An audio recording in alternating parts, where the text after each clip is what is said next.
Vamos lá, minha gente.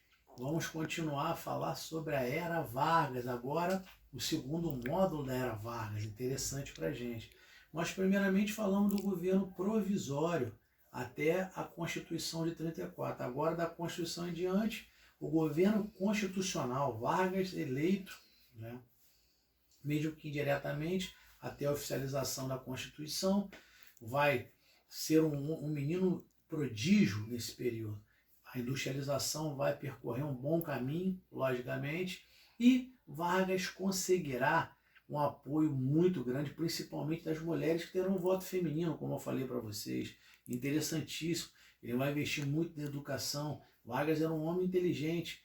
Agora, um detalhe, esse período, ele é um período conhecido também, um período complicado devido ao que vem de fora para o Brasil. Ou seja, movimentos totalitários que estavam na Europa, fascistas e nazistas de extrema direita e comunistas de esquerda. Nós viveremos um período de grande dificuldade de diálogo, né? Perseguições no Brasil e, logicamente, 34 a 37, isso vai gerar muitos conflitos. Tranquilos? Bom, aí o que vai acontecer?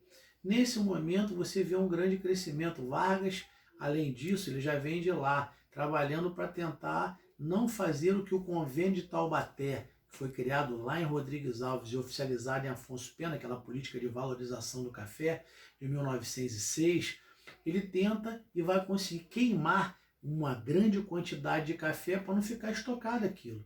Aquilo aconteceu o quê? O Brasil não tem essa grana para poder investir em grande escala como era feito na época do coronelismo, que ainda existe, não que acabou, mas na época do café com leite, gente. Bom, e o que vai acontecer? Tá? No ano de 1935, será colocado em pauta no Brasil um movimento de esquerda violento, a famosa ANL. Não era a L que apoiou Vargas na Revolução, agora a ANL, a Aliança Nacional Libertadora, que tem como seu presidente de honra o senhor Luiz Carlos Prestes, que volta de Moscou, de uma reunião, vermelhinho como um tomate, brincando com vocês, comunista. O Luiz Carlos Prestes será perseguido e vai tentar, quando a ANL é fundada, vai tentar dar um golpe em Getúlio, só que o tiro saiu pela culatra. E Getúlio irá prendê-lo juntamente com Olga Benário e outras lideranças. Olga Benário entregue aos nazistas, outras lideranças expulsas do Brasil, Luiz Carlos Prestes preso aqui. A ANL era um movimento de extrema esquerda contra Getúlio Vargas, no ano de 1935. E o que vai acontecer, dando continuidade a esse detalhe? Getúlio Vargas terá que criar a eleição. Ele está no poder já há bastante tempo, só que ele quer perpetuar no poder, Ele irá, bem claramente, ele vai tentar algo para poder esse plano dele se concretizar. E no ano de 37 para 38, ele aplica um autogolpe. Ele vai arquitetar e aplicar o que nós chamamos de plano Cohen, ou plano Cohen. Tá? O que seria isso? Um fajuto, golpe comunista, como se os comunistas quisessem invadir o Palácio Guanabara. Tá? Só que eram pessoas da própria administração de Getúlio.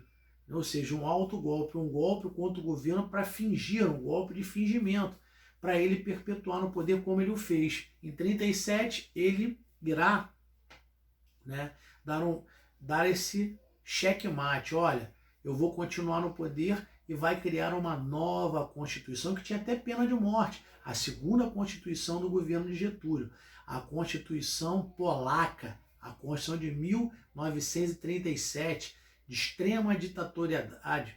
Uma Constituição que até o poder de Getúlio era como de um rei, de um deus. Não existia. Era hipertrofia do executivo, não tinha vice-presidente, para vocês terem uma ideia. Tá? Aí o que vai acontecer? Getúlio Vargas, nesse momento, cria o DIP, o DOP, o DOPS e o DASP. DIP, DOPS e DASP, o Departamento de Imprensa e Propaganda, o DIP, o DASP, Departamento da Administração do Serviço Público, né? E, logicamente, o DOP, Departamento de Operação da Política Social. E um detalhe interessante nisso aí, todos os 3 órgãos repressores, além da pena de morte. Era uma Constituição extremamente ditatorial, baseada na da Polônia, né? Uma Constituição de extremo fascismo, essa Constituição de Getúlio nesse período. E ele vai continuar no poder. Agora, um detalhe interessante, é o período de maior possibilidade da industrialização nacional. Ó, só alguns exemplos. A CSN, a Companhia Siderúrgica Nacional, a Vale do Rio Doce, a Companhia Nacional de Motores, entre outras muitas que Getúlio vai dinamizar no Estado Novo. Então, o crescimento industrial do Brasil ele foi bem sólido nesse período do Estado Novo, apesar de ditatorial. Só que um detalhe, no ano de 1938, né, a AIB ela tenta uma investida Ação Integralista Brasileira, de extrema direita, não é a ANL de extrema esquerda. Eles tentam, a AIB, né, também dar um golpe em Getúlio, a famosa intentona integralista de 1938, só que o tiro sai pela culatra.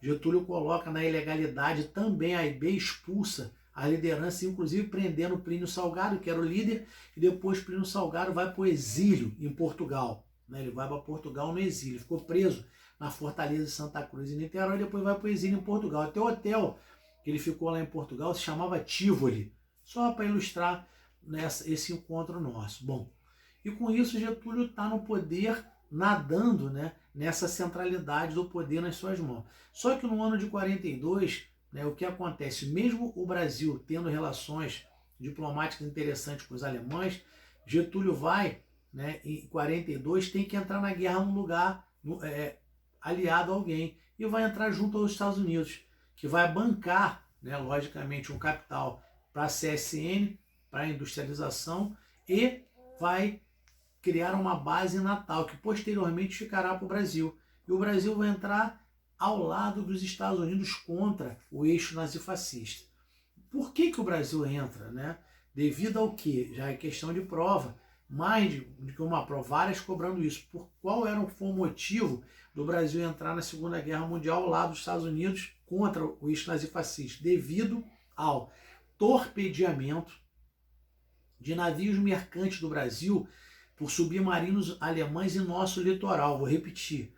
Torpedeamento, né, de navios mercantes do Brasil por submarinos alemães em nosso litoral. O Brasil vai entrar contra, né, o eixo nazifascista e vai desembarcar lá na Itália, em Monte Castelo e Maltese, o que nós chamamos da nossa Força Expedicionária Brasileira, a FEB. Não esqueçam desse detalhe, a FEB, lembram disso? A cobra vai fumar. Porque as pessoas falavam, é mais fácil a cobra fumar do que o Brasil entrar na guerra. E o símbolo da FEB é uma cobra fumando do Exército Brasil, os pracinhas, de 1942. E acabando a guerra em 45, o que vai acontecer? O Brasil, logicamente, sai vitorioso junto a quem combateu contra o nazifascismo. Só que um detalhe, poderia se manter uma Constituição como a de Vargas, ditatorial, com essa vitória dos aliados liberais? Não. Getúlio Vargas vai sair de cena por um golpe, assume José Linhares, né, que era o presidente da Câmara, ele assume e vai dinamizar a nova eleição, no qual sai eleito presidente do Brasil o grande Dutra, Eurico Gaspar Dutra, o general Dutra, iniciando o que nós chamamos em 46 de o populismo, que vai de 46 a 64. Tranquilo, gente? Muito obrigado pela participação de vocês e não esqueçam, tá? Vou repetir mais uma vez, por que o Brasil entrou na guerra?